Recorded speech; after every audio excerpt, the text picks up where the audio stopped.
જય શ્રી કૃષ્ણ. ગયા લેક્ચરમાં બેટા વિધેય કોને કહેવાય, વિધેયનો પ્રદેશ કોને કહેવાય, વિધેયનો વિસ્તાર કોને કહેવાય, એ બધા અંગે બેટા સમજણ કેવી.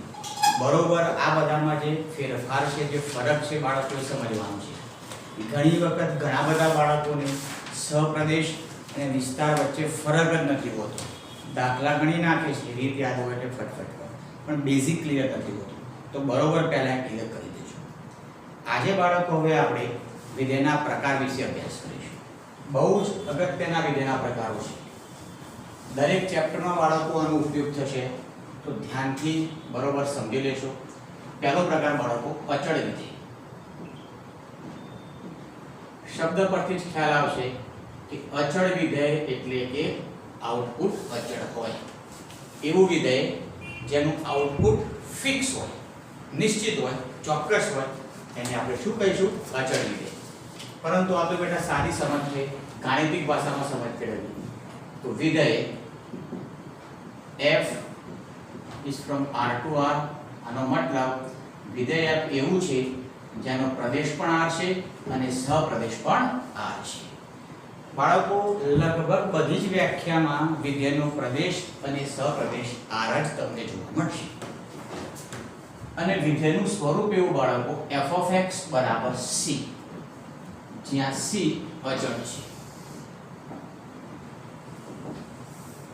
ગયા લેક્ચરમાં પણ બાળકો વાત કરી હતી કે x ને આપણે ઇનપુટ સમજીશું અને f(x) ને આપણે આઉટપુટ સમજીશું. બહુ જ અગત્યની વસ્તુ આ સમજો. આખા ચેપ્ટરમાં જ્યારે x આવે એટલે મેમરીમાં ઇનપુટ સ્ટ્રાઇક થવું જોઈએ. ઇનપુટનું મતલબ દાખલ કરવું અને આઉટપુટનું મતલબ પ્રાપ્ત થવું, મળવું. તો બાળકો આ વિધેય એવું છે જેમાં તમે ગમે તે ઇનપુટ કરો, આઉટપુટ નિશ્ચિત હોય, અચળ હોય. ગમે તે કિંમત નાખો, આઉટપુટ એક જ સરખું મળે. એવા વિધેયને અચળ વિધેય કહીએ છીએ. અહીંયા c અચળ છે, જ્યાં c ની જગ્યાએ કોઈ પણ વાસ્તવિક સંખ્યા હોઈ શકે છે. c belongs to r. વાસ્તવિક સંખ્યા એટલે વિશ્વમાં રહેલી તમામે તમામ સંખ્યાઓ, તમને ખ્યાલ છે. હવે બાળકો એકાદ ઉદાહરણ દઉં જેથી તમને વધુ સરળતાથી ખ્યાલ આવી શકે. તો ઉદાહરણ તરીકે f(x) બરાબર ધારો કે 3 છે. કોઈ પણ આંકડો મૂકી શકાય બાળકો. 3 મૂકી શકાય, 13 મૂકી શકાય, 33.44 પણ મૂકી શકાય. તો આ એક પ્રકારનું અચળ વિધેય છે. નિયમ પ્રમાણે જે ઇનપુટ x હોય છે એને વિધેયના પ્રદેશમાંથી લેવાનો હોય. આખા ચેપ્ટરનું સળગતું વિધાન કે ઇનપુટ હંમેશા વિધેયના પ્રદેશમાંથી જ લેવાય. તો પ્રત્યેક x belongs to r કૌંસમાં પ્રદેશ લખું છું, કારણ કે અહીંયા સહપ્રદેશ પણ આવશે એટલા માટે લખું છું. તો દરેકે દરેક x ને વાસ્તવિક સંખ્યાઓના ગણ r માંથી આપણે લઈશું. બેટા વાસ્તવિક સંખ્યાઓના ગણમાં તો અસંખ્ય કિંમતો હોય. બધે લઈ ના શકાય બેટા. પુનર્જન્મ લઈએ તો પણ ઓછો પડે. સમજવાનું બધી કિંમત લીધી, પણ ઉદાહરણ માટે અમુક જ કિંમતો આપણે લઈશું. તો ધારો કે બેટા x બરાબર મેં 2 લીધા. તો આ વિધેયમાં x ની જગ્યાએ 2 મૂકીશું આપણે. તો બરાબરની જમણી બાજુ x છે જ નહીં, એટલે 3 જ મળવાના છે. હવે ધારો કે બેટા x બરાબર 5/3 લીધા. કોઈ પણ આંકડો લઈ શકાય, કારણ કે પ્રદેશ r છે. તો x ની જગ્યાએ 5/3 મૂકીશું. અહીંયા x છે જ નહીં, તો 3 નો 3 જ મળવાનો. એનો મતલબ અહીંયા x ની જગ્યાએ કોઈ પણ સંખ્યા તમે ઇનપુટ કરશો, આઉટપુટ 3 જેટલું નિશ્ચિત જ મળવાનું છે. એકાદ બે બાળકો ઋણ કિંમત લઈ લઈએ આપણે, તો પણ આઉટપુટ 3 મળવાનું છે. Dash dash dash. તો બાળકો ઉપર પણ ડેશ ડેશ ડેશ, નીચે પણ ડેશ ડેશ ડેશ. આનો મતલબ અહીંયા આગળ પણ ઘણી બધી સંખ્યાઓ હોઈ શકે છે, પાછળ પણ ઘણી બધી સંખ્યાઓ હોઈ શકે છે. તો તમે જો બેટા ગમે તે ઇનપુટ માટે આ આઉટપુટ 3 જેટલું ચોક્કસ મળે છે, અચળ મળે છે. માટે આ કેવું વિધેય થયું બાળકો? અચળ વિધેય થયું. માટે અચળ વિધેયનો વિસ્તાર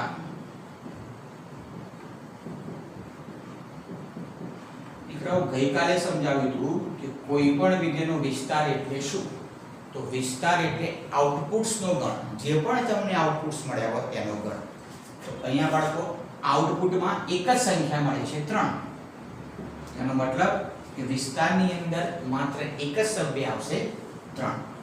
અને આપણે ઘણ ચેપ્ટરમાં બાળકો ભણી ગયા કે જે ગણમાં એક જ સભ્ય હોય એવા ગણને એકાકી ગણ કહે છે. તો આમાં એક જ સભ્ય છે અને આપણે લખી શકીએ કે અચળ વિધેયનો વિસ્તાર એ એકાકી ગણ છે.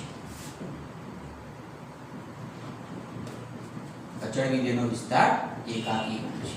ક્લિયર બાળકો? હવે આના આલેખની ચર્ચા કરું. દરેકે દરેક વિધેયના બાળકો આલેખ તમારા માઇન્ડમાં ક્લિયર જોઈએ. જે બાળકોને પર્ટિક્યુલર જેઈ મેન્સ અને જેઈ એડવાન્સની કારકિર્દી બનાવી છે એમને માટે તો આલેખ ફરજિયાત ક્લિયર જોઈએ. તો બાળકો હવે આના આલેખની વાત કરું. અચળ વિધેયનો આલેખ કેવો હોય? તો આલેખ જે પ્રમાણે બાળકો વર્ષોથી તમે ધોરણ 7, 8, 9, 10 માં દોરતા હતા એ રીતે જ દોરવાનું છે. x અક્ષ અને y અક્ષ. હંમેશા ઇનપુટને ક્યાં લેવામાં આવે છે બાળકો? x અક્ષ પર લેવામાં આવે છે. બધા જ ઇનપુટને આપણે x અક્ષ પર લેવાના અને બધા જ આઉટપુટને આપણે y અક્ષ પર લેવાના. ક્લિયર? તો જો બેટા બે ઇનપુટ માટે આઉટપુટ કેટલું મળ્યું? 3 મળ્યા. તો આ 1 આ 2 1 2 3. તો 2 ની સામે કેટલા મળે બાળકો? 3 મળે છે. કોઈ પણ બેટા તમે ઇનપુટ લેશો, ધારો કે બેટા 3 લીધા, તો 3 ની સામે પણ આઉટપુટ કેટલું મળવાનું છે? 3 જ મળવાનું છે. અહીંયા -4 છે, -1 -2 -3. આ -4 નું લોકેશન, તો -4 માટે પણ તમને આઉટપુટ 3 જ મળવાનું છે. ક્લિયર? હવે આ બધા પોઈન્ટ્સ ને જોડવા કે ન જોડવા, તો લાસ્ટ લેક્ચરમાં વાત કરી હતી બેટા, જો વિધેયનો પ્રદેશ R હોય તો તમારે બધા બિંદુને જોડી દેવાના છે. તો પ્રદેશ R છે માટે બધા જ બિંદુને હું જોઈન કરી દઉં બેટા, તો તમને શું દેખાશે? એક રેખા મળશે. શું મળશે બેટા? રેખા મળશે. બધા જ બિંદુને જોડવાથી એક રેખા મળે છે. તો આના પરથી એક તથ્ય મળી શકે છે કે અચળ વિધેયનો આલેખ એક રેખા છે. પાછી કેવી રેખા છે બાળકો? તમે જોઈ શકો છો કે x અક્ષને સમાંતર રેખા છે અને y અક્ષને લંબ રેખા છે. કોઈ પણ વસ્તુ બાળકો ગોખવાની જરૂર નથી. આલેખ પરથી જ ખ્યાલ આવી જાય કે આ x અક્ષને સમાંતર છે અને y અક્ષને લંબ છે. અચળ વિધેયનો આલેખ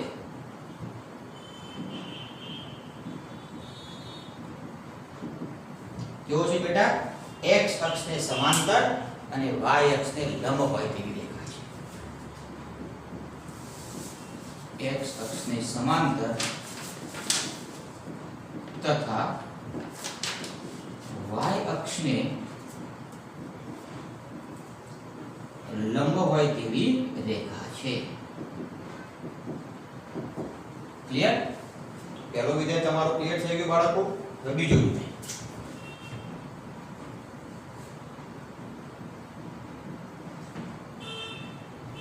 બહુપદીય વિધેય.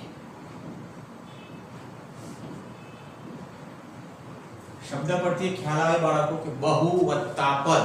બહુ એટલે ઘણા, પદ એટલે પદો. તમે સમજો છો, ઘણા બધા પદો હોય એવા વિધેયને બહુપદીય વિધેય કહેવાય. આવું બેટા ધોરણ 10 સુધી પૂરતું છે. કારણ કે ધોરણ 10 માં તમારા વિષય શિક્ષકે એમના અભ્યાસક્રમને અનુરૂપ એવી જ વાત કરી હોય કે ઘણા બધા પદો હોય એને બહુપદીય વિધેય કહેવાય. પણ સાચી સચોટ માહિતી બાળકો આપણે અહીંયા સમજીશું. ધ્યાન આપજો. તો વિધેય f is from R to R, એટલે કે વિધેય f એ R થી R પરનું વિધેય છે. જ્યાં f of x બરાબર વિધેયનું સ્વરૂપ બરોબર સમજો બાળકો, an x raised to m plus an minus 1 x raised to n minus 1 an minus 2 x raised to n minus 2 plus dash dash dash dash dash dash dash dash a1x plus a0. દેખાવ ચિત્ર વિચિત્ર, પરંતુ બાળકો simply સમજી લો. ઘણા બધા પદો છે અહીંયા, એટલે આ બહુપદીય વિધેય છે. અહીંયા બાળકો આ an an-1 an-2 a1 a0 આ બધા શું થયા બેટા? ચલના સહગુણકો થયા. સંજ્ઞા કઈ અહીંયા કોમ્પ્લિકેટેડ લીધેલી છે, કન્સેપ્ટ્સ એ નાની છે ને બહુપદીય વિધેય કહે છે.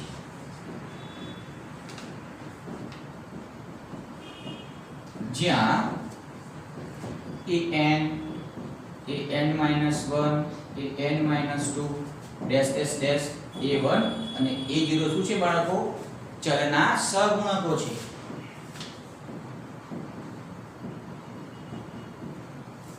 એનો મતલબ કે બહુપદીય વિધેયમાં ચલના સહગુણકો ગમે તે હોઈ શકે છે.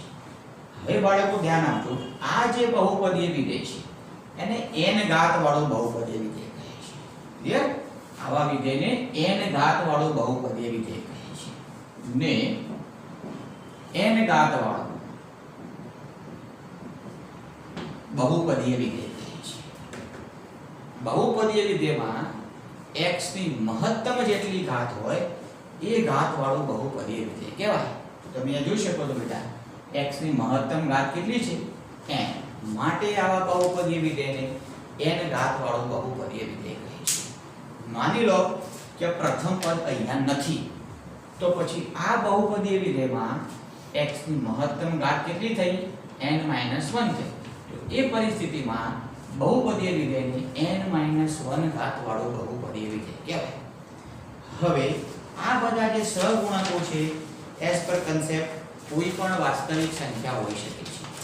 એ n, એ n - 1, એ n - 2, એની જગ્યાએ કોઈ પણ આંકડો હોઈ શકે છે, પરંતુ એ n ની જગ્યાએ શૂન્ય ના હોય. એવું કેમ? તો જો બેટા an ની જગ્યાએ હું શૂન્ય મૂકી દઉં તો આ પ્રથમ પદ આખું શૂન્ય થઈ જાય, ને જો પ્રથમ પદ શૂન્ય થઈ જાય તો પછી મારે એને n ઘાત વાળું બહુપદીય વિધેય ના લખાય, કારણ કે મોટી ઘાત n વાળું પદ શૂન્ય થઈ ગયું. એટલે અહીંયા મારે ચોખવટ કરવી પડે કે n ઘાત વાળું બહુપદીય વિધેય હોય તો એમાં n ઘાતનો સહગુણક એ શૂન્યતર વાસ્તવિક સંખ્યા હોવી જોઈએ. શૂન્યતર વાસ્તવિક સંખ્યાનો મીનિંગ શૂન્ય સિવાયની વાસ્તવિક સંખ્યા. શૂન્ય ના હોય બાકી ગમે તે. ક્લિયર બાળકો?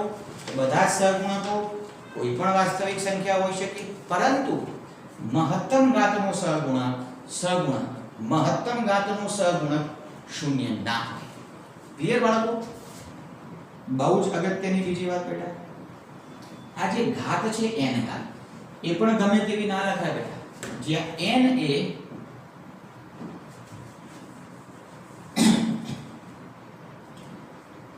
અંદરૂણ પૂર્ણાંક સંખ્યા છે. સમજો બાળકો, પૂર્ણાંક n એ પૂર્ણાંક હોવો જોઈએ. પાછો કેવો? અંદરૂણ પૂર્ણાંક. અંદરૂણનો મતલબ ઋણ ન હોય તેવો પૂર્ણાંક. તો ઋણ ન હોય તેવો પૂર્ણાંક એટલે કેવો બેટા? ધન પૂર્ણાંક અથવા શૂન્ય પૂર્ણાંક. સમજો બેટા, એટલે કે n belongs to ધન પૂર્ણાંક હોઈ શકે. ધન પૂર્ણાંક સંખ્યાઓનો ગણ એટલે બેટા n, જેનું બીજું નામ છે પ્રાકૃતિક સંખ્યાઓનો ગણ, અથવા શૂન્ય હોઈ શકે. અંદરૂણનો મતલબ ઋણ ન હોવું, અને ઋણ ન હોવાનો મતલબ માત્ર ધન હોવું નહીં. સમજો, પહેલા પણ તમને કહી ચૂકેલું છું. ઋણ ના હોવું એટલે શૂન્ય હોવું અથવા ધન હોવું. તો જે ઘાત છે 100% પ્રાકૃતિક સંખ્યા હોવી જોઈએ અથવા શૂન્ય હોવી જોઈએ. કારણ કે બેટા જો આ છેલ્લું જે પદ છે અહીંયા a0, આમાં ચલ નથી.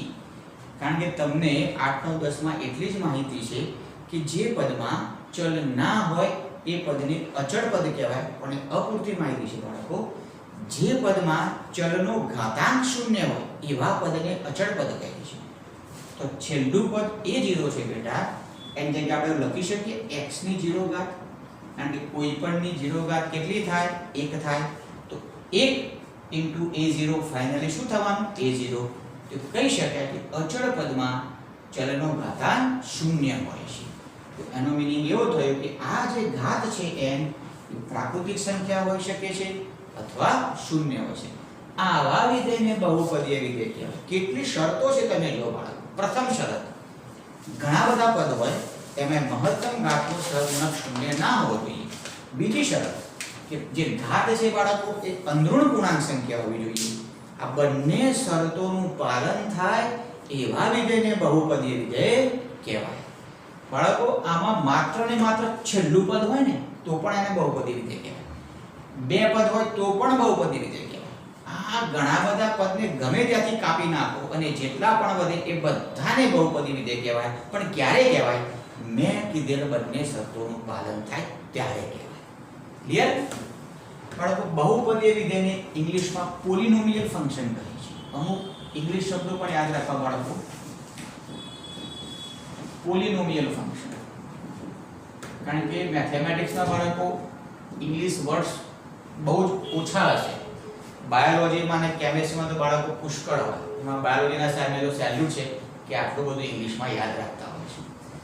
પોલિનોમિયલ ફંક્શન એટલે કે બહુપદીય વિધેય. અને બાળકો અચળ વિધેયને કહેવાય. જો બેટા, વિધેયને શું કહેવાય? ફંક્શન. અચળ એટલે કોન્સ્ટન્ટ. Constant function. એટલા માટે તો બેટા મેં કોન્સ્ટન્ટ નો સી લીધો હતો કે જેથી તમને કે વેરિએશન ના લાગે. તો બંને વિધેય ક્લિયર થઈ ગયા બાળકો. નેક્સ્ટ સમમ્ય વિધેય, જેને રેશનલ ફંક્શન કહે છે. બધા જ વિધેય બાળકો ફંડામેન્ટલ સમજો, કારણ કે આવનારા જે પણ સિલેબસ છે બેટા, આવનારો સિલેબસ જેમાં જેટલા પણ ચેપ્ટર છે મેથેમેટિક્સમાં, દર એકાદ બે દિવસે બેટા વિધેયના કન્સેપ્ટનો ઉપયોગ આવશે જ.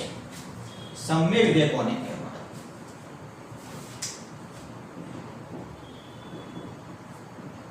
બે બહુપદીય વિધેયના ભાગાકારને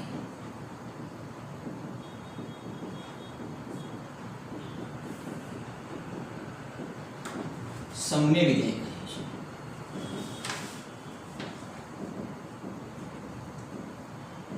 આનો મતલબ બાળકો, અંશમાં પણ બહુપદીય વિધેય હોય અને છેદમાં પણ બહુપદીય વિધેય હોય એવા વિધેયને સમમ્ય વિધેય કહે છે.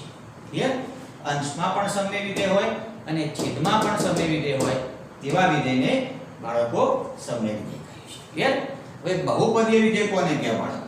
આપણે એ સમજવાનું છે કે બહુપદીય વિધેય કોને કહેવાય. સમજાવી બેટા.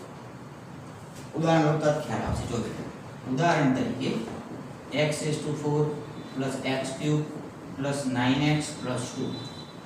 આ તો બેટા ગમે તેમ લખું છું, મનમાં જે ઈચ્છા થાય.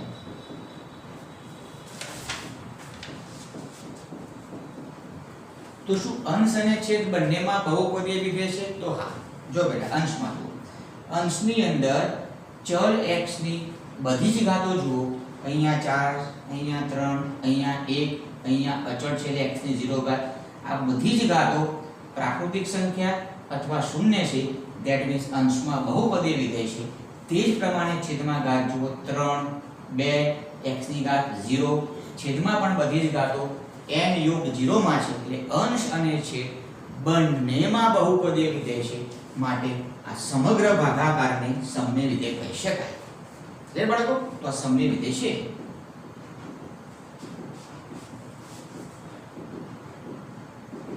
એક બીજું ઉદાહરણ બાળકો જોજો. પહેલું, બીજું. x⁴ x⁵² + 9 upon x² + x+1. શું બાળકો આ સમમ્ય વિધેય છે? તો ના, કારણ કે અંશમાં બહુપદીય વિધેય નથી. કેમ બહુપદીય વિધેય નથી? તો અહીંયા ચલનો ઘાતાંક અપૂર્ણાંક આવી ગયો.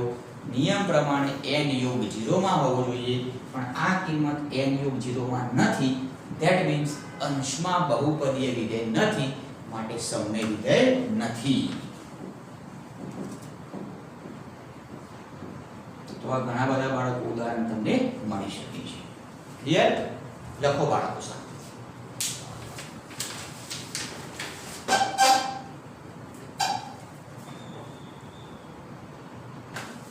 બાળકો, ચોથો પ્રકાર તદેવ વિધેય.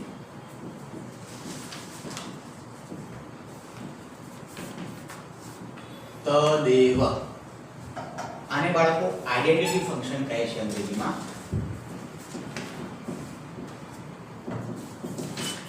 Identity function. તો તદેવ વિધેય કોને કહે છે બાળકો? તો એવું વિધેય જેનો પ્રદેશ અને સહપ્રદેશ સમાન હોય તથા ઇનપુટ અને આઉટપુટ પણ સમાન હોય. તો વિધેય f is from R to R, f of x બરાબર x પ્રકારના વિધેયને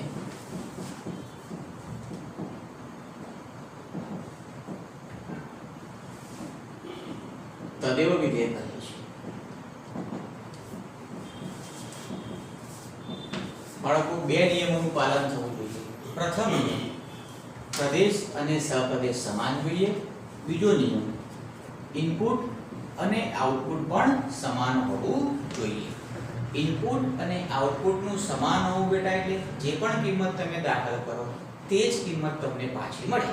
આ બે ગુણધર્મનું જે વિધેય પાલન કરતું હોય તેવા વિધેયને આઇડેન્ટિટી ફંક્શન એટલે કે તદેવ વિધેય કહે છે. હવે બાળકો આના આલેખની વાત કરો તો આલેખ દોરવા માટે નિયમ પ્રમાણે શું કરવાનું? ઇનપુટને વિધેયના પ્રદેશમાંથી લેવાનું. તો ઇનપુટ શું છે? x. વિધેયનો પ્રદેશ કેટલો છે બાળકો? r. તો પ્રત્યેક x belongs to વિધેયનો પ્રદેશ. પ્રત્યેક શબ્દ એટલા માટે આવે છે બાળકો, વિધેયની વ્યાખ્યા યાદ કરો. પ્રત્યેક ગણ એના સભ્યને સંગત ગણ બીનો એક અને માત્ર એક જ સભ્ય જોડાવો જોઈએ. તો પ્રદેશનો પ્રત્યેક સભ્ય વિધેય માટે સંકળાવવો જરૂરી છે. કે જ્યારે જ્યારે વિધેયની વાત આવે બાળકો ત્યારે પ્રત્યેક શબ્દ આવો જ જોઈએ તો 100 માંથી 100 માર્ક્સ આવે. તો r એટલે વાસ્તવિક સંખ્યાઓનો ગણ, એમાંથી આપણે x ને સિલેક્ટ કરવાનું છે. બાળકો r માં તો બધી કિંમત હોય, અમુક રેન્ડમલી કિંમત એટલે કે આપણે ગમે તે મૂકીશું. x બરાબર બેટા 1 લઈએ તો વિધેયમાં x ની જગ્યાએ 1 મૂકું. ઇનપુટ ને આઉટપુટ સમાન હોય બેટા, એક દાખલ કરતા એક જ મળે. ધારો કે 1.5 લો. શું બાળકો 1.5 લેવાય? હા લેવાય, કારણ કે આમાં તો બધી કિંમત હોય. ઋણ કિંમત લો, જે તમને ગમે તે કિંમત લઈ શકો છો, તમારી ઈચ્છા. પણ આ વિધેય એવું છે તમે જે દાખલ કરો તે જ પાછું બહાર મળે. ક્લિયર? હવે આનો આલેખ દોરીએ. તદેવ વિધેયનો આલેખ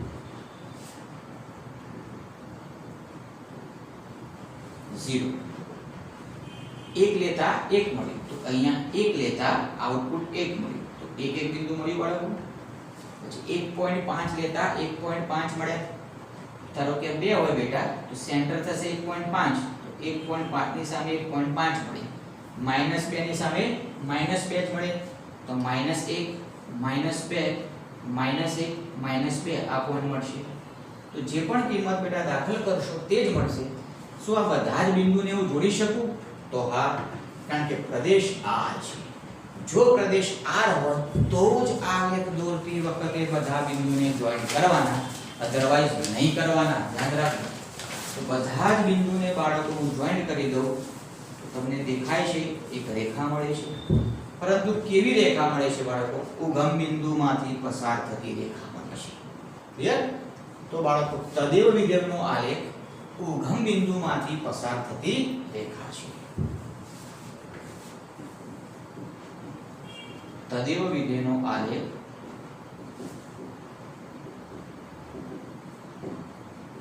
ઉગમ બિંદુમાંથી પસાર થતી રેખા છે.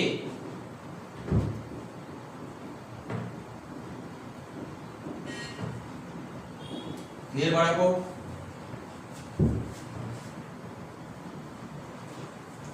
બાળકો તદેવ વિધેયને i વડે દર્શાવવામાં આવે છે, કારણ કે એનું અંગ્રેજી છે આઇડેન્ટિટી ફંક્શન. તો એને i વડે દર્શાવવામાં આવે છે. કે જ્યારે જ્યારે પણ મેથેમેટિક્સમાં બાળકો વિધેયની ચર્ચા થતી હોય એમાં કેપિટલ I લખ્યો હોય તો તમારા મગજમાં સ્ટ્રાઇક થવું જોઈએ કે આ તદેવ વિધેય છે, જેને I વડે દર્શાવવામાં છે. બાળકો અહીંયા મેં જે તદેવ વિધેય લીધેલું છે એનો પ્રદેશ અને સહપ્રદેશ r જેટલો સમાન છે, માટે આવા તદેવ વિધેયને I r વડે દર્શાવાય છે.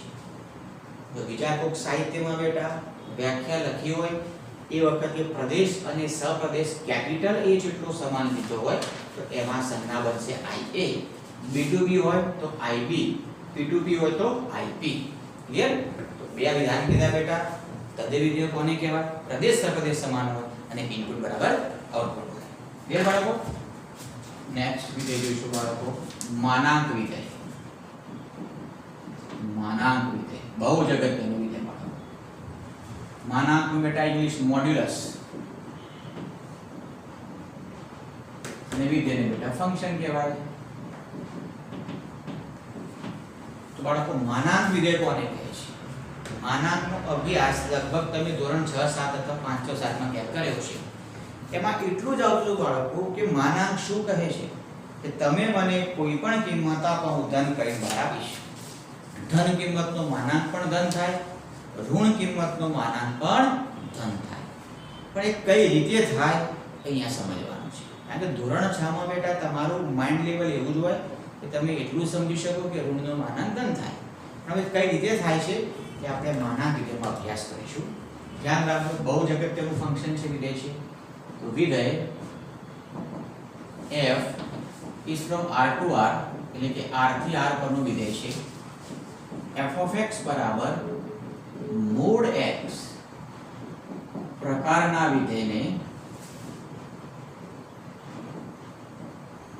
માનાંક વિધેય કહે છે. સિમ્પલ બાળકો કહું તો માનાંક આવે એટલે માનાંક વિધેય. જ્યાં તમને માનાંક દેખાય એનો મતલબ વિધેય કેવું છે બાળકો? માનાંક વિધેય છે એવું તમારે સમજી લેવાનું. ક્લિયર? પરંતુ બાળકો આટલું પૂરતું નથી. કન્સેપ્ચ્યુઅલ નોલેજ ધ્યાન આપજો કે આ મોડ x તો ખાલી સંજ્ઞા છે. નિયમ પ્રમાણે ઇનપુટ ક્યાંથી લેવાનું? વિધેયના પ્રદેશમાંથી લેવાનું. પ્રદેશ કેવો છે બાળકો? અહીંયા r છે. r એટલે શું બેટા? વાસ્તવિક સંખ્યાઓનો ગણ. વાસ્તવિક સંખ્યાઓના ગણનું વિભાજન 3 ભાગમાં થાય છે: r પ્લસ, r માઈનસ અને 0. કેટલી વાર તમે ભણી ગયા? r પ્લસ નો મતલબ બધી જ ધન વાસ્તવિક સંખ્યાઓનો ગણ. r માઈનસ નો મતલબ બધી જ ઋણ વાસ્તવિક સંખ્યાનો ગણ. 0 તો બેટા 0. તો આ માનાંક વિધેય નિયમ પ્રમાણે ઋણનો માનાંક ધન થાય છે. કઈ રીતે થાય છે સમજો બાળકો. જો ઇનપુટ x ધન હોય, x ઇનપુટ છે, ધન હોવાનો મતલબ r પ્લસ માંથી હોય. જો ઇનપુટ x ધન હોય તો mod x બરાબર x થઈ જાય બાળકો. જો ઇનપુટ x ઋણ હોય તો mod x બરાબર બેટા માઈનસ x થઈ જાય. અને જો ઇનપુટ 0 હોય તો બાળકો mod x બરાબર x થઈ જાય. આ કઈ રીતે થઈ જાય સમજાવો બાળકો. આ પુસ્તકની લેંગ્વેજ છે બાળકો કે input x greater than or equals to 0 હોય તો mod x બરાબર x થઈ જાય.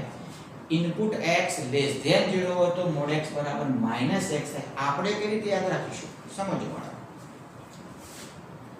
ઉદાહરણ તરીકે mod 2 એટલે કે 2 નો માનાંક અંગ્રેજીમાં બેટા mod કહેવાય. તો ધોરણ 6 યાદ કરો.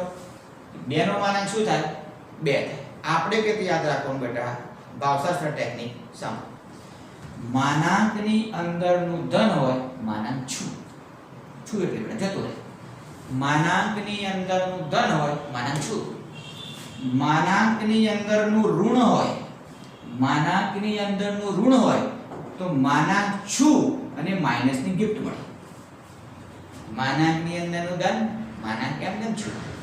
માનાંકની અંદરનું ઋણ માનાંક છું પણ માઈનસની ગિફ્ટ મળે. આ ગિફ્ટ મળવાથી માઈનસ માઈનસ પ્લસ ને થાય. જુઓ બાળકો, ઘણા બધા સ્ટુડન્ટ્સને એવું થાય છે કે સાહેબ માઈનસ લખ્યું જ તમે, માનાંક વિધેયનો જવાબ તો ઋણ આવે જ નહીં. ના જ આવે. જુઓ આમાં x કેવો છે બેટા? ઋણ છે. એટલે x ઋણ છે તો ઋણ ઇન્ટુ ઋણ ધન થવાનું. આ કઈ પરિસ્થિતિ માટે લખ્યું બેટા? ધન માટે. તો x ધન છે. પણ આ કઈ પરિસ્થિતિ માટે લખ્યું છે? ઋણ માટે. તો x ઋણ છે પણ ઋણ ઇન્ટુ ઋણ ધન થવાનું. એટલે તો કહું છું કે માનાંકનો જવાબ કોઈ દિવસ ઋણ આવે નહીં.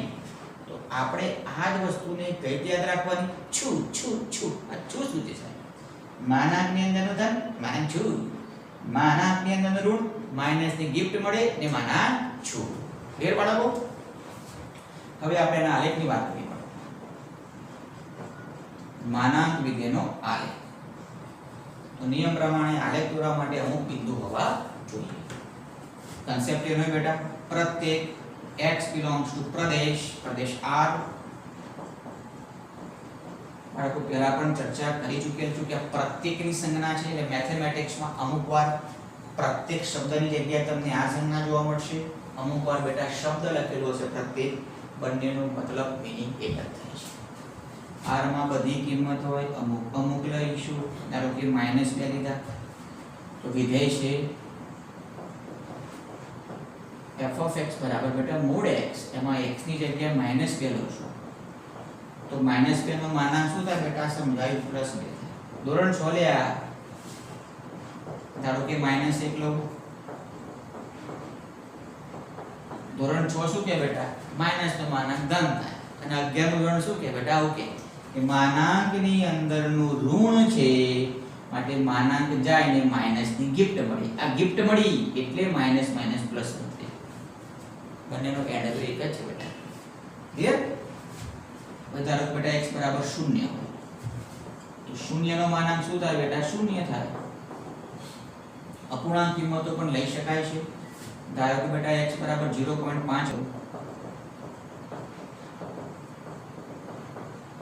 તો 0.5 નો માનાંક 0.5 હશે.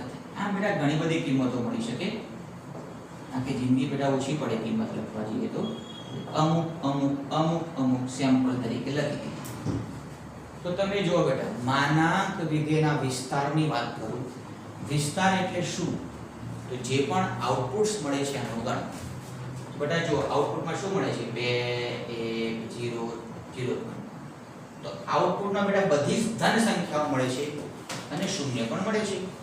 તો અહીંયાથી એવું તારણ નીકળે છે કે માનાંક વિધેયના વિસ્તારમાં ધન સંખ્યાઓ મળે છે અને શૂન્ય મળે છે. એટલે કે ઋણ મળતી નથી એટલે કે અંધઋણ વાસ્તવિક સંખ્યાનો ગણ થાય. અંધઋણ સંધિ સુધી પણ અંધઋણ ઋણ ન હોય. તો એટલે આપણે કહી શકીએ બાળકો કે જે માનાંક વિધેયનો વિસ્તાર છે એ કેવો છે? અંધઋણ વાસ્તવિક સંખ્યાઓનો ગણ. વાસ્તવિક સંખ્યા બોલ બેટા. અંધઋણ વાસ્તવિક સંખ્યાઓના ગણનો મતલબ થયો કે ઋણ ના હોય એટલે કે ધન હોય અથવા શૂન્ય હોય. r પ્લસ યોગ 0. આ થયું બેટા માનાંક વિધેયનો વિસ્તાર. ઋણ કોઈ દિવસ ના હોય, ધન હોય અથવા શૂન્ય. ક્લિયર બાળકો? હવે આપણે બેટા આના આલેખની ચર્ચા કરીએ કે માનાંક વિધેયનો આલેખ કેવો આવે. સમજો બેટા. y અક્ષ x અક્ષ. નિયમ પ્રમાણે ઇનપુટ x અક્ષ પર લેવાનું, આઉટપુટ y અક્ષ પર લેવાનું. તો -2 ની સામે +2 મળે છે તો -1 આ -2 +1 +2 બિંદુ આવ્યું. -2 ની સામે +2 પછી -1 ની સામે +1 મળ્યો છે તો -1 ની સામે +1 મળ્યો છે બિંદુ આવ્યું બેટા. 0 ની સામે 0 મળ્યા છે એટલે બિંદુ થયું 0 0 જે ઉગમ બિંદુ થાય.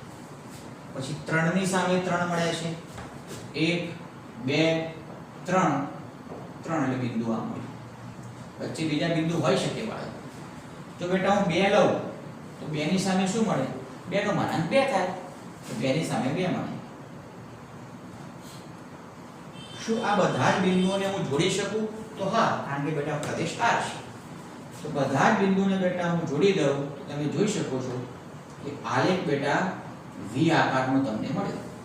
તો માનાંક વિધેયનો આલેખ કેવો હોય છે? V આકારનો હોય છે. ક્લિયર? હવે જરા ધ્યાનથી સમજો બાળકો. આ આલેખ શા માટે x અક્ષથી ઉપર આવે? x અક્ષથી નીચે કેમ ના ગયો? અરે બાળકો, આઉટપુટ ધન જ મળે છે અથવા શૂન્ય મળે છે. આઉટપુટ ક્યાં લેવાય? y અક્ષ પર લેવાય. તો y અક્ષ પર ધન કિંમતો ક્યાં હોય છે? x અક્ષથી ઉપર હોય છે. માટે 100% આલેખ x અક્ષથી ઉપર આવે. ભવિષ્યમાં આપણે બીજું કોઈ વિધેય ભણીએ બાળકો, એમાં તમામ ઇનપુટ્સ માટે આઉટપુટ્સ 100% ઋણ મળે એવા વિધેય પણ છે. તમામ ઇનપુટ્સ માટે આઉટપુટ્સ 100% ઋણ મળે તો એ વખતે આઉટપુટ્સનું ઋણ મળવું એટલે કે આલેખ x અક્ષથી નીચે જ આવે, ઉપર ના આવે. ક્લિયર? તો અહીંયા બાળકો એક સ્ટેટમેન્ટ તમે લખી દેજો કે માનાંક વિધેયનો આલેખ V આકારનો હોય છે. હવે બાળકો, આ જે V આકાર બન્યો એની ચાંચ બેટા, હું ચાંચ કહું છું, ચાંચ ખૂણો કોર્નર ચાંચ ક્યાં બને? તો બાળકો સમજો, એનો પણ કન્સેપ્ટ આપી દો કે માનાંકની અંદર જે પણ છે એના બરાબર તમારે 0 લઈ લેવાનું.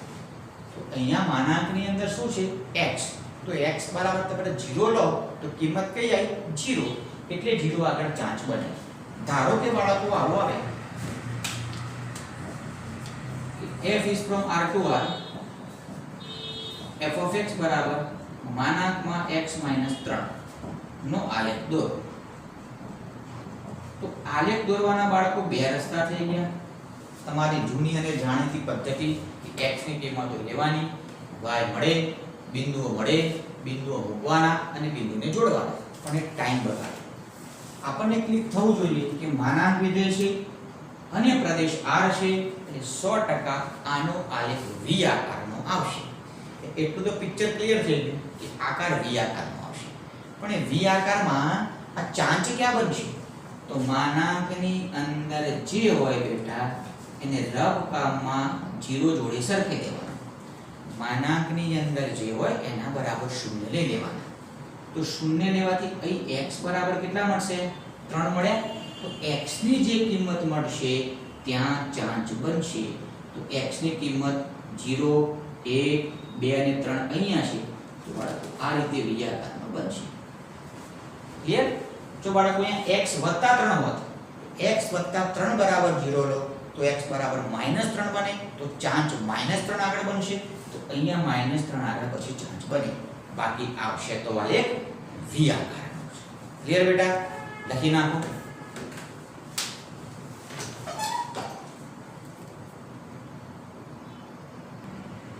બાળકો હવે ચિહ્ન વિધેય. ચિહ્ન વિધેય સાઇનમ ફંક્શન.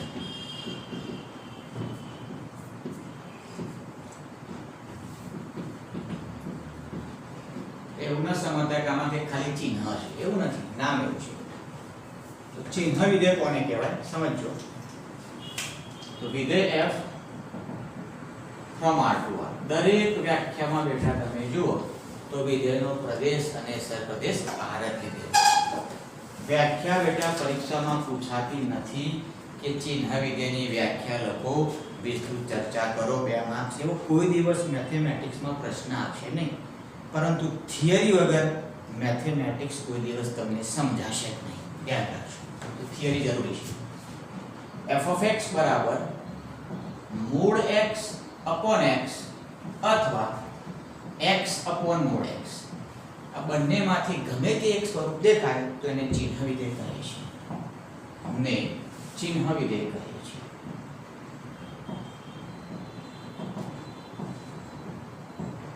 બાળકો આવું સ્વરૂપ હોય એને પણ ચિહ્ન વિધેય કહેવાય, આવા સ્વરૂપને પણ ચિહ્ન વિધેય કહેવાય.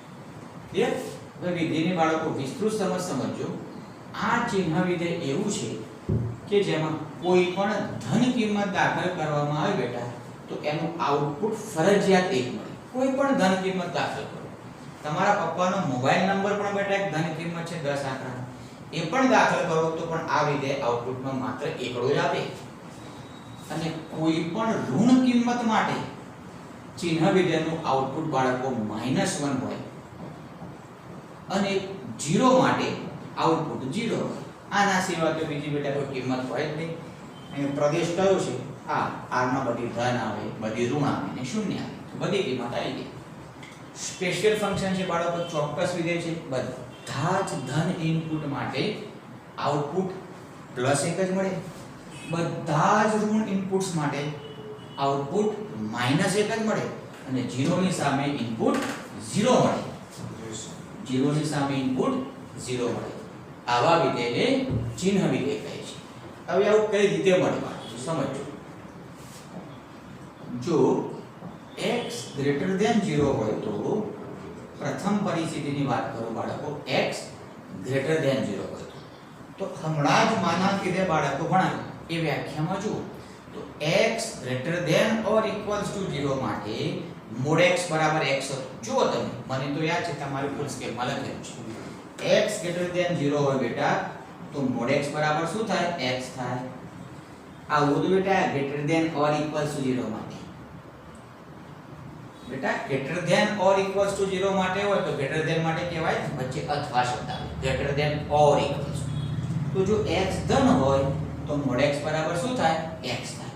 હવે આ ચિહ્ન વિધેયમાં જે mod x upon x છે, પ્રથમ કિસ્સામાં x ધન છે તો x ધન માટે શું થાય છે, mod x બરાબર x થાય છે, તો mod x ની જગ્યાએ બેટા x મૂકીએ આપણે, x x કેન્સલ થાય તો પ્લસ 1 આવી ગયું. તો કોઈ પણ ધન કિંમત માટે આઉટપુટ બેટા શું આવશે, 1. હવે જો x લેસ ધેન 0 હોય બેટા, તો x લેસ ધેન 0 માટે માનાંક વિધેયમાં જુઓ mod x બરાબર શું હતું, -x. x લેસ ધેન 0 માટે mod x બરાબર -x. અહીંયા -x મૂકો તો x x ઉડે, જવાબ આવે -1. એટલા માટે x લેસ ધેન 0 માટે -1 આવે. સમજાય છે? તો એનો મતલબ કે ચિહ્ન વિધેયમાં ગમે તે ઇનપુટ દાખલ કરો, આઉટપુટ્સમાં આ ત્રણ જ સંખ્યાઓ તમને દેખાવાની છે, ચોથી કોઈ સંખ્યા દેખાવાની નથી. ને આઉટપુટ્સમાં જે પણ તમને પ્રાપ્ત થાય એના ગણને શું કહેવાય છે, વિધેયનો વિસ્તાર કહેવાય છે. તો ચિહ્ન વિધેયનો વિસ્તાર થશે એવો ગણ જેમાં માત્ર ને માત્ર ત્રણ જ સંખ્યાઓ જોવા મળે, 1 -1 અને 0. કઈ રીતે મળે બાળકો, મેં તમને સમજાવ્યું. હવે બાળકોના આલેખની વાત કરીએ.